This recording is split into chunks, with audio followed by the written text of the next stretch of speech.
In the last video, I tracked the circle alignment from New Orleans on the Mississippi River in the southeastern part of Louisiana across Lake Pontchartrain to Slidell in St. Tammany Parish to Gulfport on the Gulf of Mexico coast and the second largest city in Mississippi after the state capital, Jackson. My name is Michelle Gibson. I am picking up the alignment in Biloxi, part of the Biloxi-Gulfport Metropolitan area, and a county seat of Harrison County, along with Gulfport. Its beachfront lies directly on the Mississippi Sound. A sound is defined as a large sea or ocean inlet.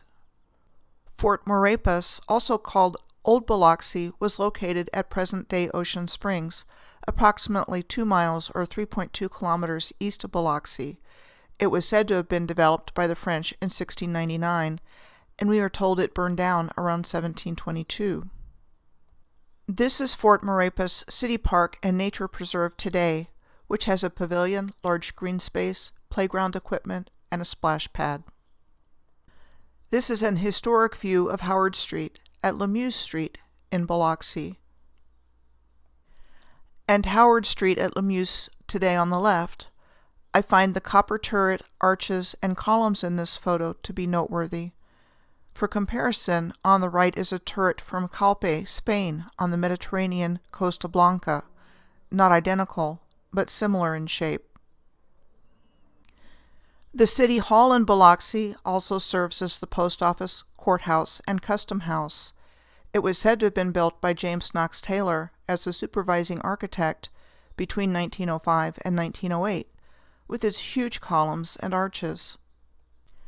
James Knox Taylor was also credited with being the supervising architect of approximately 30 other buildings between 1897 and 1912, like the old post office in Buffalo, New York in 1901, the San Francisco post office and courthouse in 1905.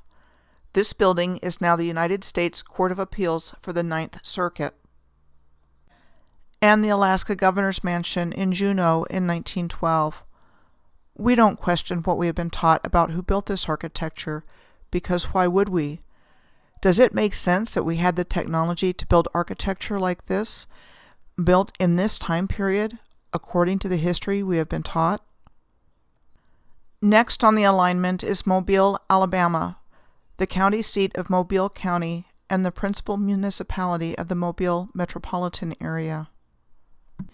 The fort of colonial Mobile, also known as Fort Condé, was said to have been built by the French in 1723. Here is a map depicting it in 1725. This is what Fort Condé looks like today.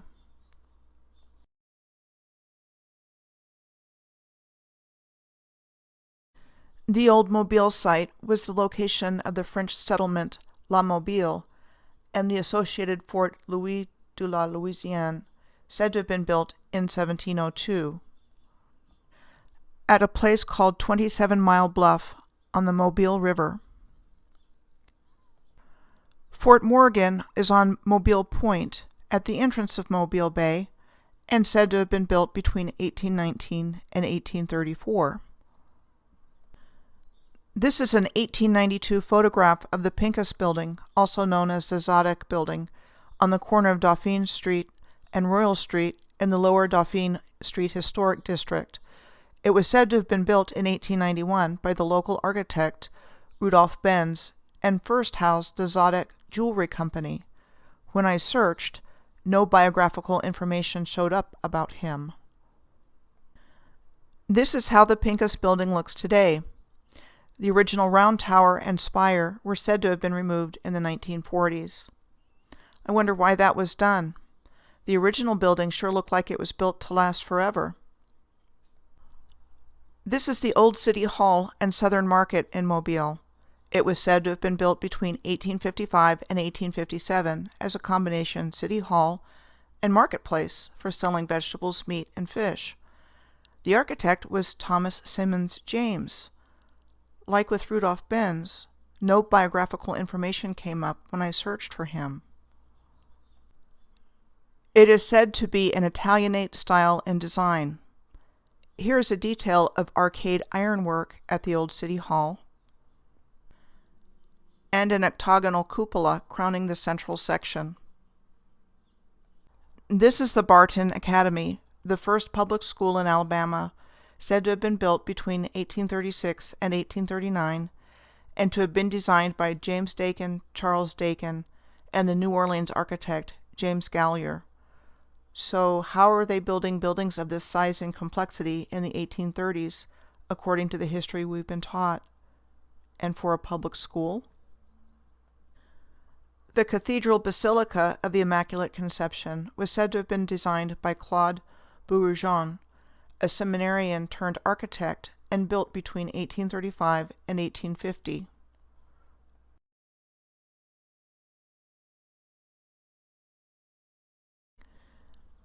This is the passenger terminal of the Gulf, Mobile, and Ohio Railroad. It was said to have been completed in 1907 and designed by P. Thornton Mary.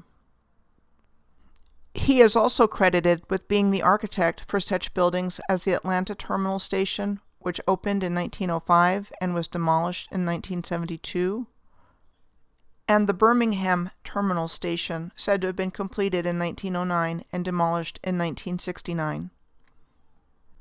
Next on the alignment is Montgomery, the capital city of Alabama. Montgomery is named for Richard Montgomery, an Irish soldier first serving in the British Army, who later became a major general in the Continental Army. He was most famous for leading the unsuccessful 1775 invasion of Canada, where he was killed. It is interesting to note that a major general who was killed during battle in an invasion that was unsuccessful would have so many places named after him. I grew up in Montgomery County, Maryland, which was named after him as well. This is the Alabama State Capitol building in Montgomery, said to have been built from 1850 to 1851. They were building massive architecture like this 10 years before the start of the American Civil War, and it only took them a year to build. The Capitol building is located on top of one end of Dexter Avenue, along which also lies the Dexter Avenue Baptist Church, where Martin Luther King Jr. was pastor. Both of these buildings are recognized as National Historic Landmarks by the U.S. Department of the Interior. This is a view of the cotton market in Montgomery, circa 1900. Note the contrast of the rudimentary horse and buggies with the architecture in the square, pictured here. The images we are conveyed historically via literature, movies, and television are like these photos from Old Alabama Town in Montgomery. The architecture from earlier time periods in American history doesn't match up with the historical narrative. We have had television shows like Little House on the Prairie and Dr. Quinn, Medicine Woman, informing us about what life was like in the 1800s, just like in these pictures from Old Alabama Town. It does not include anything about the monumental architecture that is attributed to the same time period. Montgomery was said to have had the first citywide system of electric streetcars in 1886, known as the Lightning Route. For some reason, it only operated for 50 years, when in 1936 the streetcars were retired in a big ceremony and replaced by buses. Sounds like a step backwards to me. The Garden District is a 315-acre or 127-hectare historic district in Montgomery that has been on the National Register of Historic Places since 1984. The Cloverdale Historic District of Montgomery includes Huntington College, a private Methodist liberal arts college that was established in 1854, first as a woman's college, and this building, Flowers Memorial Hall, was said to have been completed in 1910. This is an historic photo of the Montgomery Union Station, said to have been built in 1898. It stopped being used as a railroad station in 1979, but at least the building is still standing and is utilized as a visitor center for Montgomery and commercial space for businesses.